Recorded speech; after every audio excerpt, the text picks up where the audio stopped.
Welcome to the Commercial Community Podcast, a mindset training podcast dedicated to helping commercial realtors, investors, and property owners develop and strengthen their thoughts for short and long-term success. We all know that thoughts shape attitude, and attitude affects your altitude in life. Join us weekly as we discover and discuss the thought patterns and successful habits it takes to create positive results in real estate, business, and life. Now, here are your hosts, Marisa Arthur and Kat Isfan. Hello and good afternoon, everyone. Welcome to episode 1 of the Commercial Community Podcast.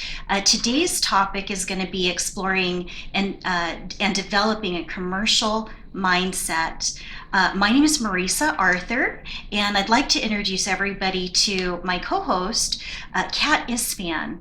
Kat has been in the real estate community, specifically the commercial arena of real estate, pretty much his entire adult life. And in fact, this is probably the only primary job that he's had throughout his adult life. There's so many different industries built into commercial real estate, and I have a feeling that you've done multiple of those industries within the business. But Kat is admired. Failing forward. Failing forward. So you're kind of just the man when it comes to commercial real estate. I know you're my go-to guy if I have commercial questions or commercial referrals that I need to send to somebody. It's just in your blood. You know so much. It's your second nature to know how to handle commercial transactions, and you're just admired by so many people, and you have a big loyal following. It's just really great to be working with you, Kat. Well, thanks, Marisa. And quite honestly, you know what you've done over the years, and I've known you for such a long time now, and it feels like we've grown up in the industry together. Totally. And the crazy thing about you is you've never stopped focusing on developing other people's lives, primarily in the real estate world, but just helping people become better people, and just hearing the stories, seeing what you've done, me coming back and working with you and alongside of you, and having people just love on you and speak highly of you. I mean, just on your front door here, there's all these testimonials of people that just admire you. And so if I can just be a part of your posse, that's all I care about. I'm really excited to be. Oh, no, I want to be a part of your posse. But yeah, at the end of the day, I You're think so brilliant, Kat. Our goal for this podcast is, I know there's a lot of people that teach techniques and tools and Yes. How do you leverage, and I've always kind of grown up under the idea that it's who you are that transfers into what you do. So Yes. I thought, why not just do a podcast where we focus on helping each other and also documenting other people's journeys, and asking the question of who have you become to translate into what you've done. Right? Oh, So that's great. Yeah. whether it's residential or commercial, it doesn't matter. But just from an investment standpoint, Mm-hmm. it's always been fascinating to me to kind of learn, who are these people? Like, what makes them who they are to be able to have this kind of outcome in their life? Yes. And what makes them think a certain way, And so our goal will be and is just to, week by week, introduce new people into the podcast and just identify what makes them think and how do they get to that point of thinking. Fantastic. Right? Yeah, absolutely. Yeah. Absolutely. I love observing people as they transition and evolve in their career. And so this is just right up my alley.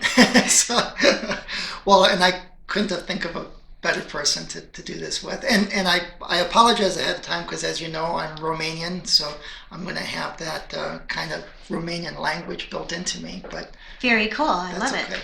And you're Filipino, so. Yes, and I can cuss, but I won't. Okay. Yeah, well, let's reach as many people as possible, not as few as possible. So anyway, so how do you want us to start off then?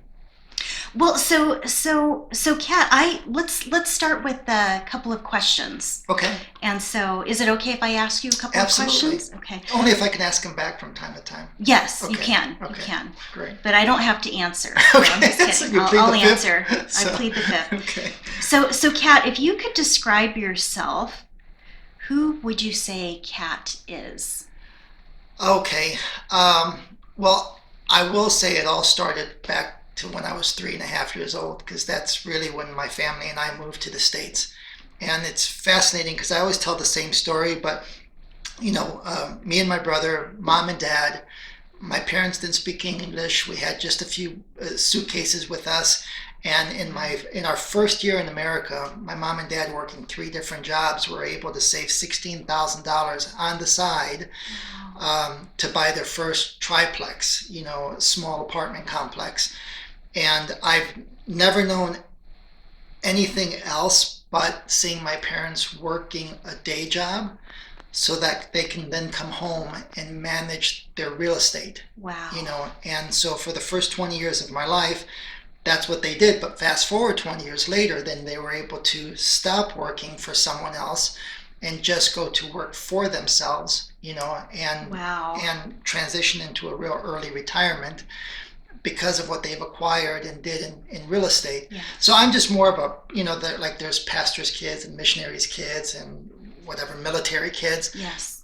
And I'm not a realtor's kid, but I am a real estate thinking kid. Yes. Where I grew up watching my parents manage their own properties, Yeah. buy and sell their own properties, and have just learned from that. Okay, so you have the investment side is what you have grown up around, and what an amazing example that your parents have set for you. But it's funny because I when I was younger, because of how much they worked and sacrificed and the amount of time they put into it, I vowed I'd never get into the family business. And Oh, really? and then fast forward now 28 years later, Yeah. I've never left the family business, so to speak, which is just real estate Yeah. as a whole. Yeah. So Oh, that's fantastic. so that's just a section of no. Okay, so you might not want to answer, but who is Marisa? Oh gosh, that's a good question.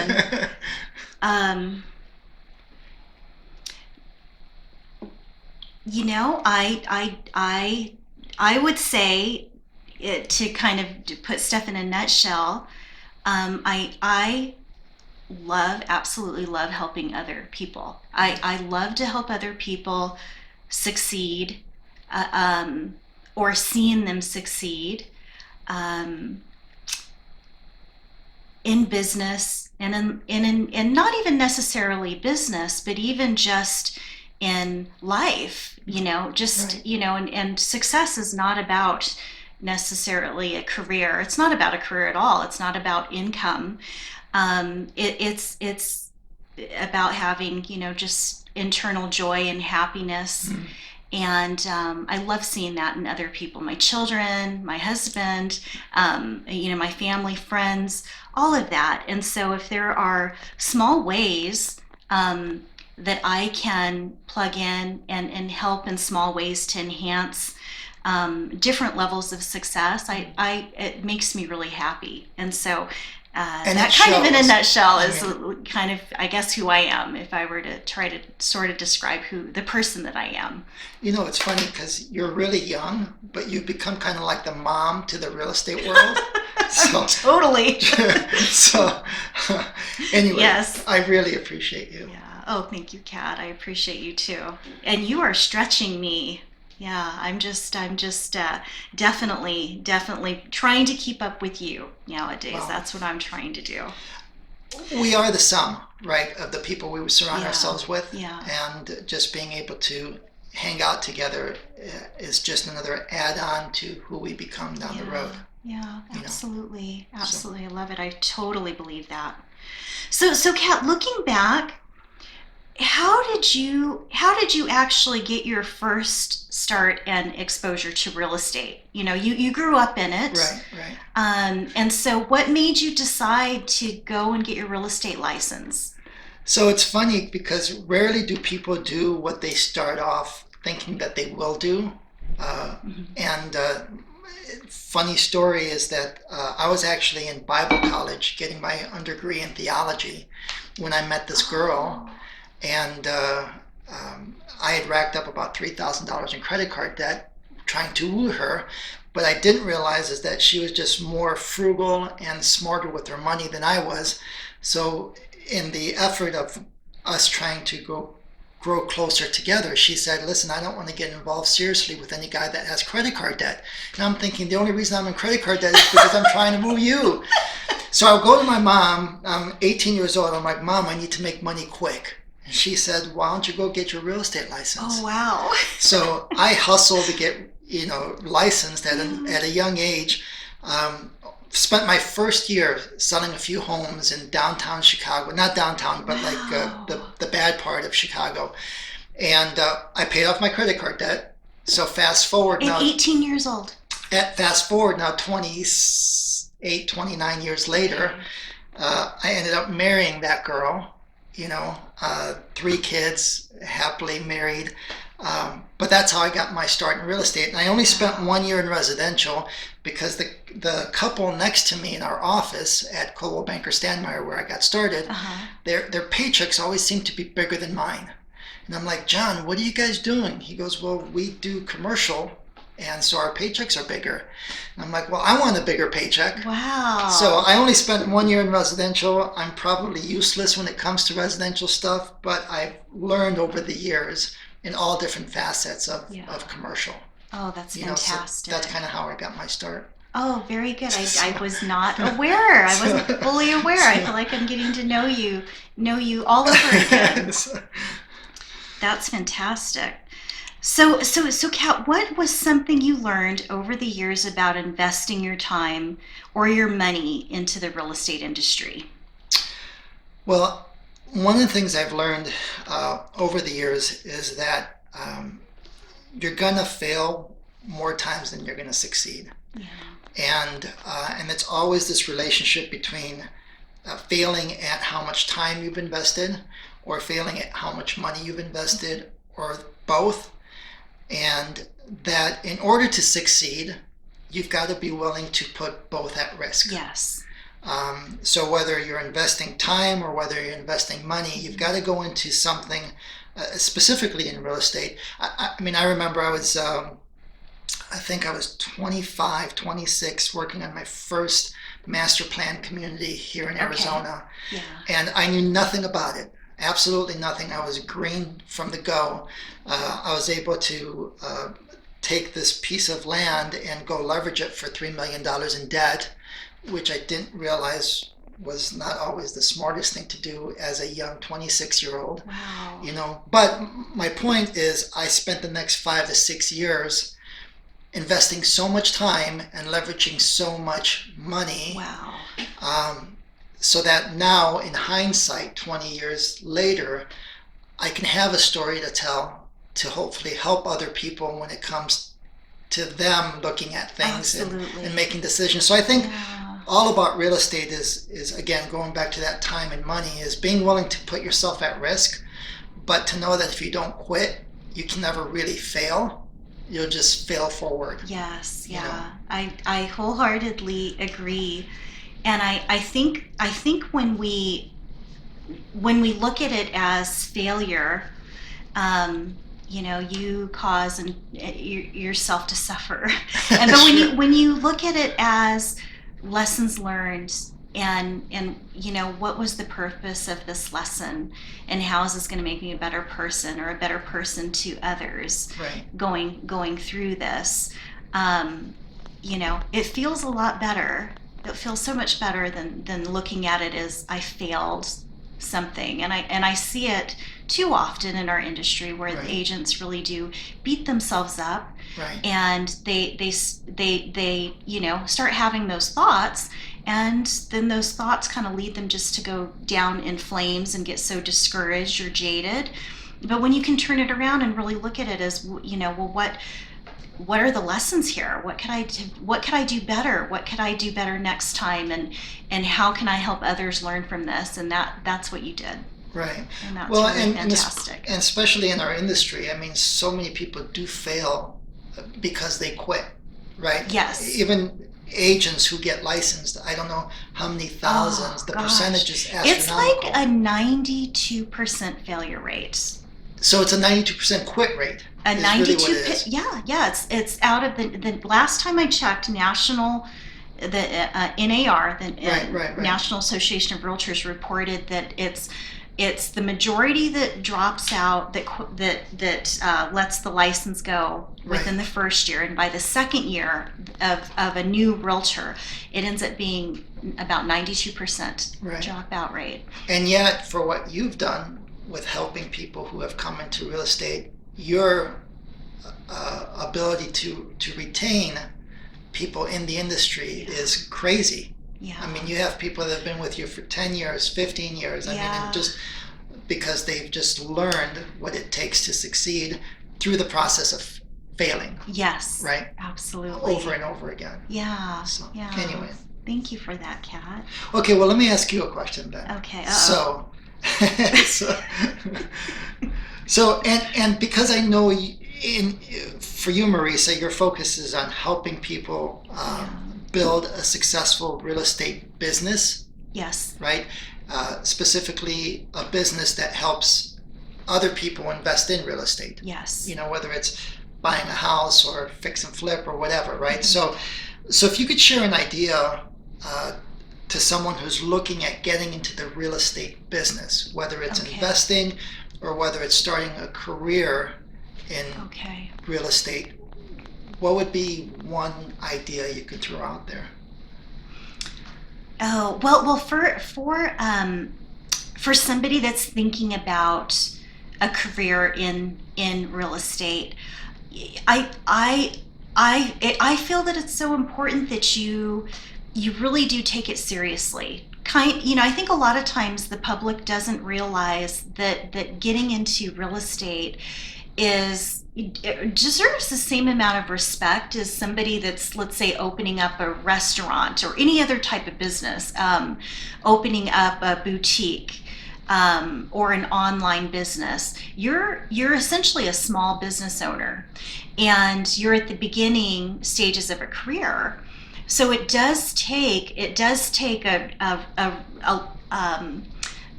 emotional intelligence to get into it. Very strong emotional intelligence to break into it, and I think that it's just incredibly important that a new agent is surrounded by people that can mentor and help and train. There's a lot of isolation in our industry, and the majority of what you do in this business is not what's taught in real estate school. So real estate school is very difficult, but that teaches you to get your license. Right. And it's important for people that are thinking about getting into this line of work to actually get with people ahead of time that are successful in the business, that are making a living off of it, and pick their brains a little bit, just so that they have an awareness of what they're getting themselves into. Because maybe it will be right up their alley, or maybe they will learn little bits of things that just will not be good for them. Maybe it won't resonate with them. So not to sound negative, but it's not for everybody. The business is not for everyone. Yeah. And it's more than just looking at pretty houses. There's so much more to it than that. So those are kind of my thoughts. Is just really beforehand, get with people that are making a good living off the business, that have been in it for a while, and just pick their brain, ask them questions, ask them about how hard is it, on average, how long before I could make my first commission check. Right. What is the downside of the career? What's along with the upside? So just doing your due diligence, that's the most important thing. Right. And it's funny because over the years I've been fortunate to help a lot of residential agents transition into the commercial world. Yes. And one of the things that I've seen in that process is just helping people realize that you can build a big business if you can focus on learning the basics Yes. of the industry. A lot of people want to jump into the industry being very specific, Yeah. and that's very handicapping.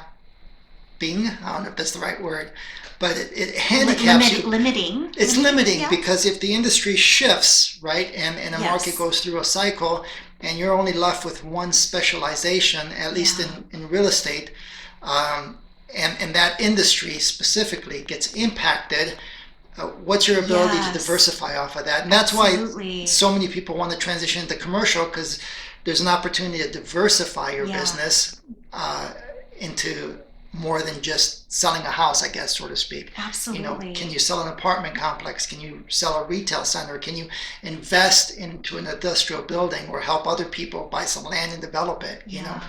And so it's just the ability to grow wider than just limiting yourself to narrow focus, which I don't think it's a bad thing, but like you said, it's not for everybody. Yes. But for those who want to go down that route, it's a great opportunity. Yes, absolutely. So. Absolutely.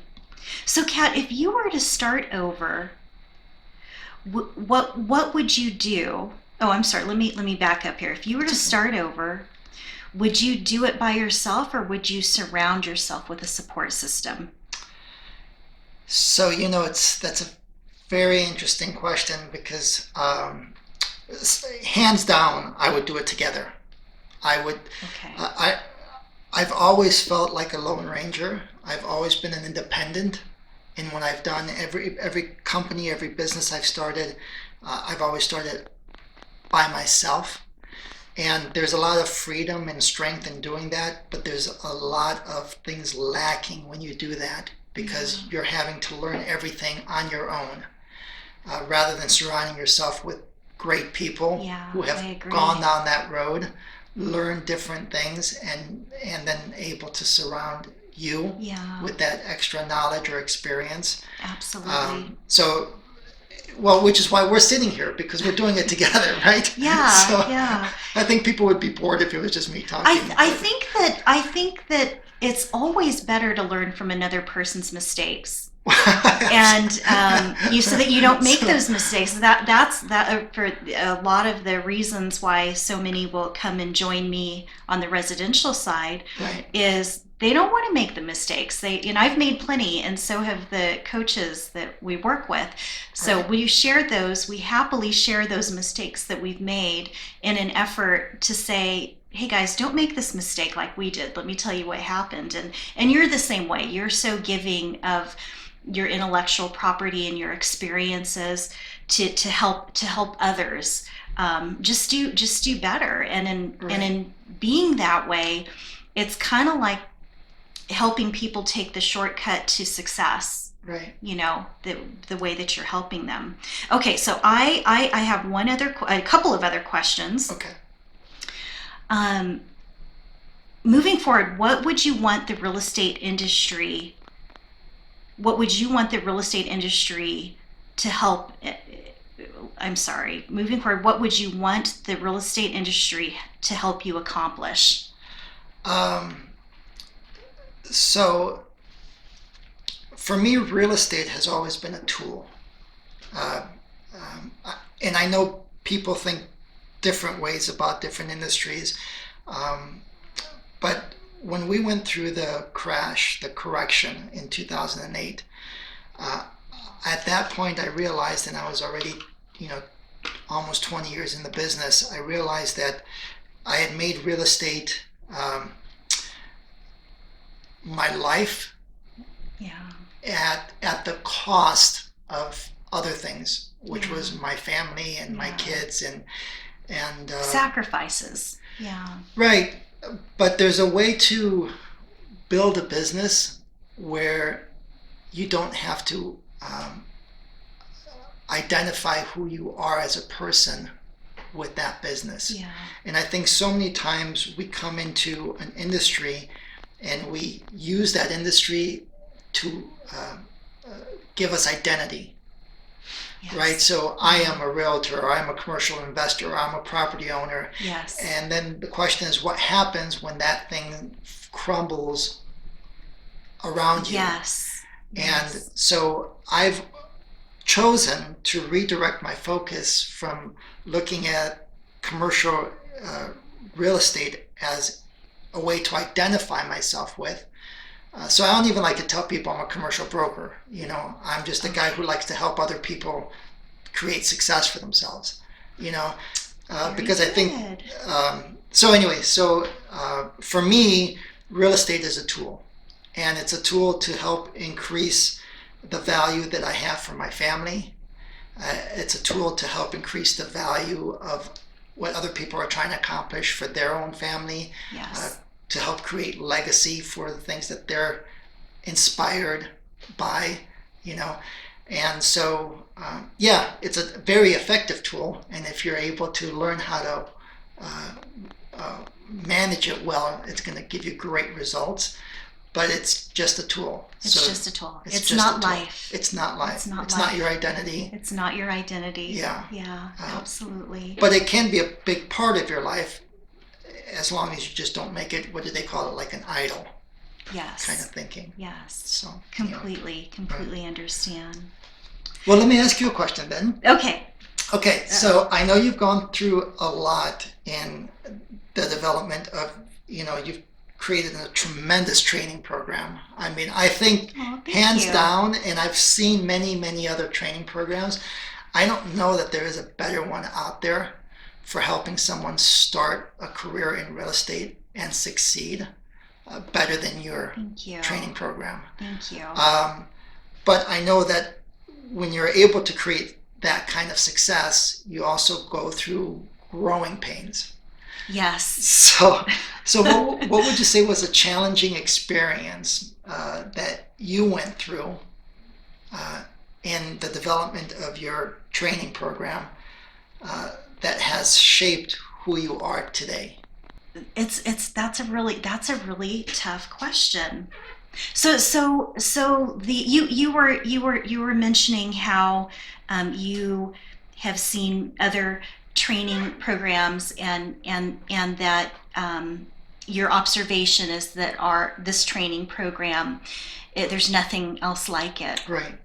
And I haven't spent a lot of time looking at other training programs or what other companies have done. I've only looked at my own experience from being a new real estate agent, thrown, kind of like the feeling of just being thrown in the ocean and left to sink or swim, and having to figure everything out for the most part kind of on my own. And I look back and I think, gosh, it was so hard. It was so incredibly hard. And I was a single mom when I first started in the business, and I made a lot of mistakes.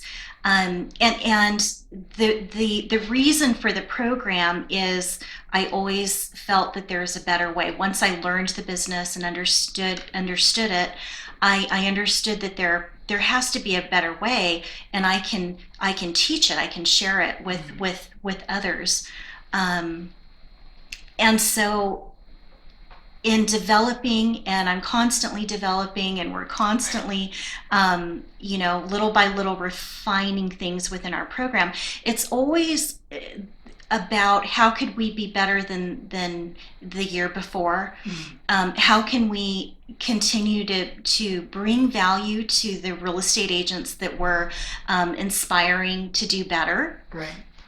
And if I were in their shoes, what would I need? If I were in their shoes, what would I need? So constantly going through that.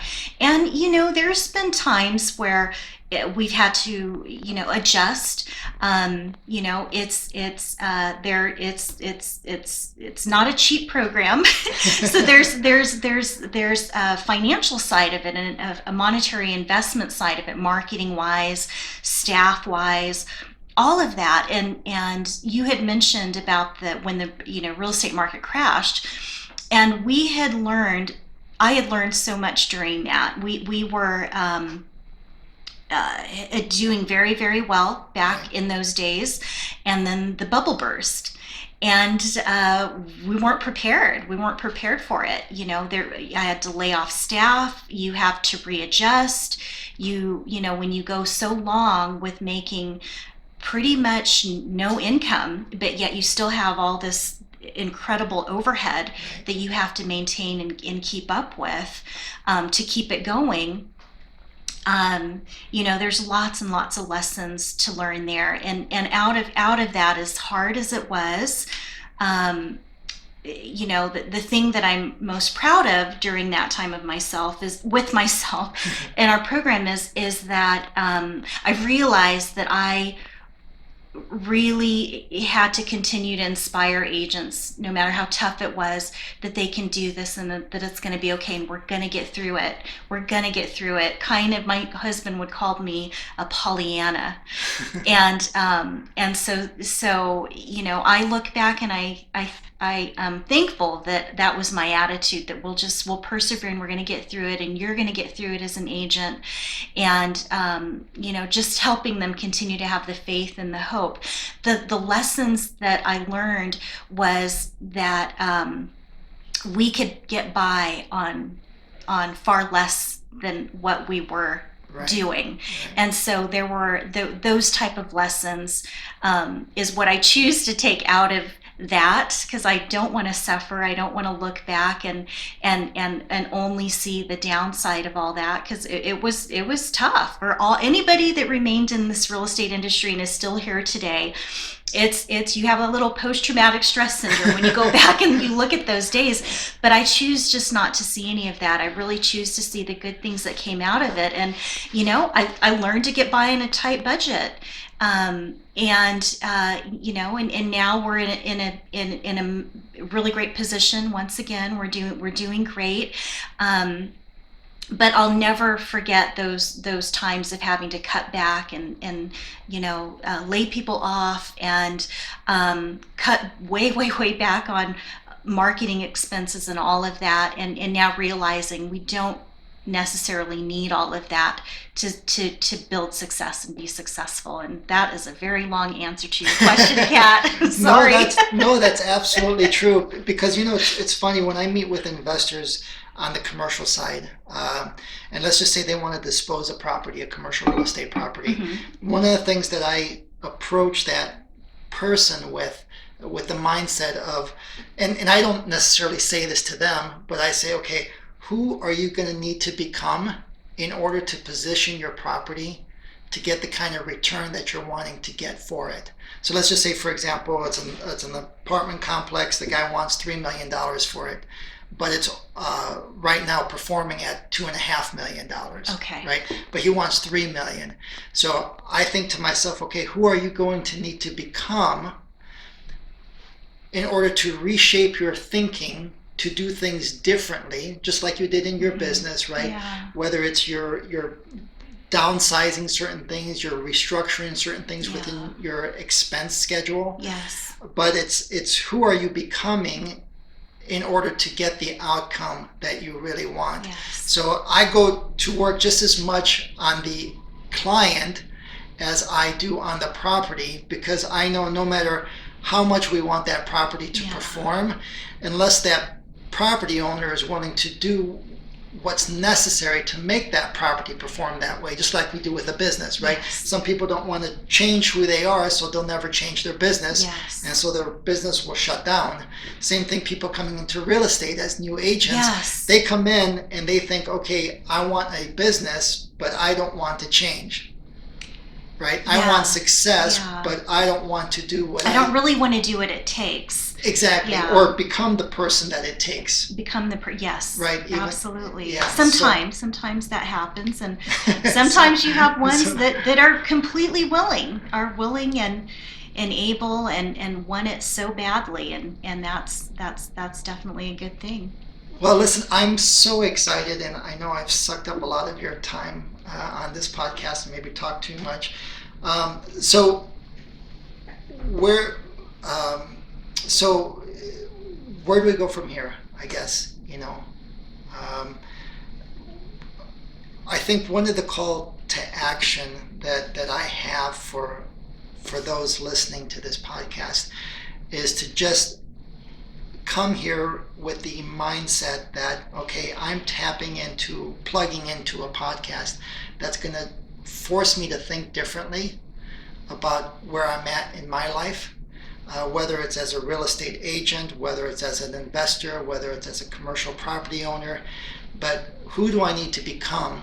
And will coming to this podcast help reshape my thinking about the world around me to create a better outcome week after week after week?